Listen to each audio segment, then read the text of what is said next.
Alright guys, in this week's Torah portion, Parshas Vayechi, it is the last and final portion of the book of Bereshis. And it starts off talking about how Yaakov, our forefather Jacob, he lived 17 years in the land of Egypt. And there's a story that's told about that Tzemach Tzedek, the third of the Chabad Rebbe's, when he was a child, he learned in school that it wasn't just he lived the 17 years in Egypt, but his best years of his life were those 17 years. He came home and he asked his grandfather, the Alter Rebbe, the author of the Tanya. If you haven't heard of the Tanya, go check it out. It's a phenomenal thing to read, learn, and explore. But he asked him, he says, how is it possible that Yaakov lived his best years in the land of Egypt?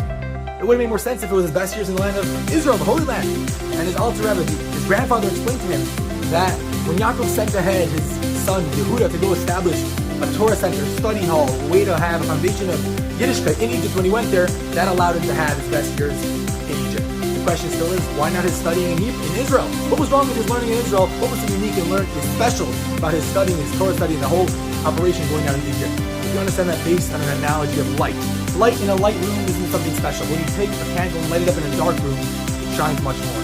Egypt was a dark place. It was a dark place spiritually. It wasn't the best place in regards to trying to be an observant, growing person. But when you had the Torah study in a place like that, oh boy, is that impressive. And that's why Jacob's best years were in the land of Egypt. Anyways, wherever we find ourselves in life, let's take the opportunity to learn, to grow, and to light up the world around us. Shabbat Shalom. We'll see you next week.